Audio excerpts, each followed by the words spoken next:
Afg'onistonda endi ayollarni urish, shiddat ko'rsatish jinoyat hisoblanmaydi. Hech kim indamaydi, ya'ni. Oldin ham hech kim indamagan, no endi bu narsa qonunga kiritildi, представляете?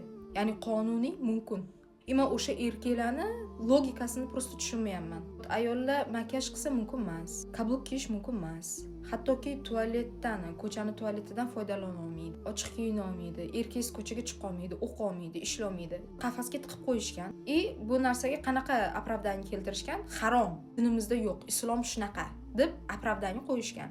O'sha harom narsani erkaklar qiladi lekin. Bilasizlar? Вот erkaklarni ayollar kiyimiga kiyg'izishadi, полностью makiyajlar qildirishadi erkak kishiga и o'ynatishadi. Ya'ni bachchabozi deyiladi. Keyin o'sha qaysi biriga yoqsa tanlab olib borib qiladigan ishini qiladi. Ayni shayni ayol kishi qilsa agar harom, mumkin emas, uni o'ldirishadi toshbo'ron qilib, lekin erkaklar qiladi shu narsani.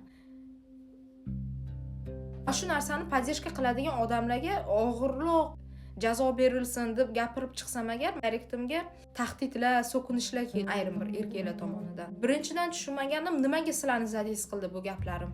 Yo'q, sizlar ham shunaqa odammi, shunaqa toifa odamga kirasizlarmi? Normal erkaklarning men gaplarim 1% ham tegishi kerak emas deb. Ikkinchidan tahdidi bilasizlarmi qanaqa tahdid? Degan tahdid kelyapti menga, ya'ni. Zaten shu narsadan boshqa ishitmaga yaramayapsan. Zaten borman bu dunyodagi problema shu chuchulchani kontrol qilmaganing uchun kelyapti. Balki stop bo'larsizlar. Men qaysidir global muammoni gapiryapman, yechimi meni kelib nimadir qilishmi? Shunchalik pizdes zo'r ekansan, borib ular bilan kurash. Shu problemani to'xtat. Boshqa davlatda-ku deydiganlar ham hozir paydo bo'ladi, lekin o'zimizda ham tiqilib yotibdi. 14 yoshli qizcha bobosidan homilador qolyapti. Bu ne demak ya? Qo'ringlar, mana kuchinglarni o'shalarga ko'rsatinglar. Nimaga men bilan kurashasizlar? Men shu narsalarni gapirib chiqyapman deb meni yomon ko'ryapsizlar-da hozir. Lekin ko'zinglarni ochinglar, mendan sizlarga hech qanaqa zarar kelmaydi. Tag'inamchi bo'layotgan narsani gapiryapman. O'zimdan to'qib chiqarayotganim yo'q. Alloh ko'rsin, o'sha jertvalarning o'rniga ertaga nima bo'lishi mumkin? Siz bo'lib qolishingiz mumkin. Oyingiz, opangiz, любой bittamiz bo'lib qolishimiz mumkin-da.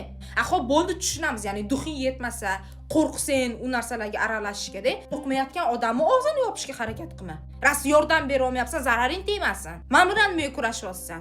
Zo'r ekansan, borib o'sha nasilshiklar bilan kurash. Erkaklarga hech qanaqa adovatim yo'q meni. U narsani ayol kishi qilsa agar, ayol kishini ham shunaqa gapirib chiqaman. Bir kunda 100 ta jinoyat bo'ladigan bo'lsa, 100 tadan 90 tasini erkak kishi qilayotgani uchun rasanoy erkaklarni gapiryapman. Meni adolatimmi, jinsiyati yo'q, shu narsani mametlaringga so'kib qo'yinglar.